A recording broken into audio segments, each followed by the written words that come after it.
Well, I was born in Battersea, actually, in a block of flats overlooking Battersea Park, which had just been built and were rather fashionable because my father was doing very well.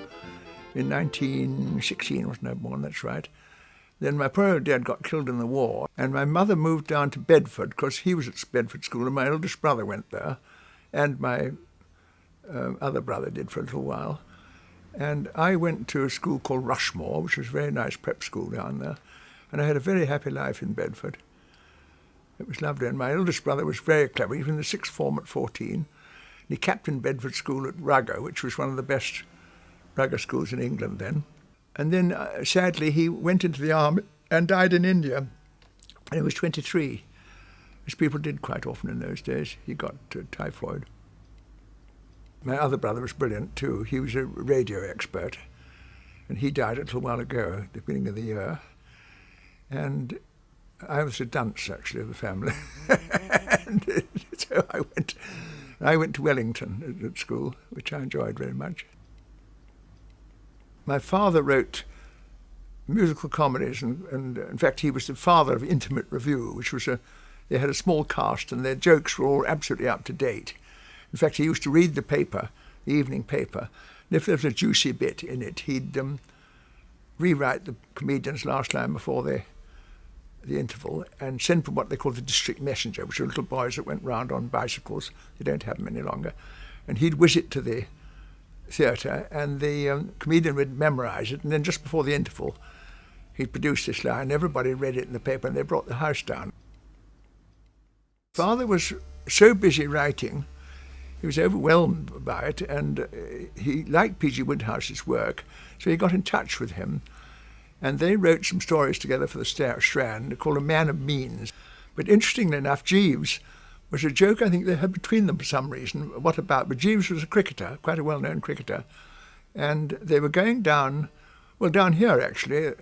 My mother and my aunt and my father and PG Wodehouse were all coming down to stay with my grandfather at Barkham, and they all, for a joke, my father said, Woodhouse, he hung his overcoat over Woodhouse because he said, I'll get the tickets. And then they all did. And he was festooned in overcoats. And then the person in the ticket office said, how many do you want? He said, let's see, there's my wife, my sister-in-law, da-da-da, and my man Jeeves, like that. And that was the first that my aunt had ever heard of it before. She was my mother's young sister. And it was a joke, I think, between them. He was a cricketer. I don't know what the joke was. And then Woodhouse must have remembered it later on and had this character Jeeves who was a butler. It was great fun. But he used to come and see us in Bedford. He used to come and cover the Dulwich Rugger match against Bedford. And he used to come and have tea with us. And I always enjoyed seeing him. He was great fun. And then he got married, so he couldn't very well say, I'm going to pop down and see a pretty widow, you know. His wife might not have liked it. And the last time my mother saw him was just before the Second World War. He rang her up out of the blue and said, come and have lunch, and she had lunch at the Savoy with him, and that was it. My grandfather lived at Barkham in 1921, 22, and we used to come into Lewes in my grandmother's chaise. She had a donkey with a chaise called Jenny, and we used to drive in there, and she'd been our shopping, left Jenny. They used to have an ostery at this place. They don't now, at the White Hart. Jenny lived there. And then I remember hearing my mother swear for the first time, because she was driving Jenny, and Jenny was very, very obstinate. Wouldn't come up the hill into Lewes. And my grandmother and I, sometimes, me aged 5, my grandmother aged, I don't know what, had to push the chaise from behind sometimes. And Jenny was being very difficult once with my mother. And Jenny wouldn't come on. Then some Americans stopped in a car, and they had horn-rimmed glasses and funny overcoats that they used to wear then, and pork pie hats, what they used to call pork pie hats. And they said, what a swell donkey. And then, like all Americans in those days, they wanted to buy it. My mother said, buy it, you would have the damn thing. But I was saying that. I don't know what I thought anyway. This is my most terrifying experience in the war. They said, we were going in the line, and then they said, oh, by the way, put away our anti-aircraft guns. And I said, well, why? They said, you're going as infantry. Well, you might not think it, but infantrymen have to be the highest trained troops that there are. They have than anybody else, because you specialise in firing a gun or something else. An infantryman has to be to do everything. And I found myself in the front line, because casino was going on then, and all the good troops were there, and with totally untrained troops, and it was my most frightening experience I've ever had. And we were dug in rather like the First World War, because we were in the mountains and you couldn't go forward there. It was so muddy. It was mud up to about 5 feet. You were out, and about 2 feet of water in the bottom of the holes. And it really was terrifying, that, because my chaps, I say, were untrained, but fortunately the Germans were untrained too, most of them. They did some very eccentric things, as we did. Anyway, I switched in the end. The battalion broke up and I was able to switch into the Coldstream, and I spent the rest of the war with them. The war came at an awkward time. I was 23 when the war started and I was 30 when it ended, and a lot of my friends got married in the war and then got killed, and they had very often had a baby. A poor girl was left with a baby and no money, and everything else. It was terrible. And I was very careful to avoid being married during the war. I had a few narrow sort of squeaks, I had girlfriends. Then after the war, I nearly got married and I was going to. And then I had to go out to start the bank, help start the bank, the Subud bank, we had in Indonesia.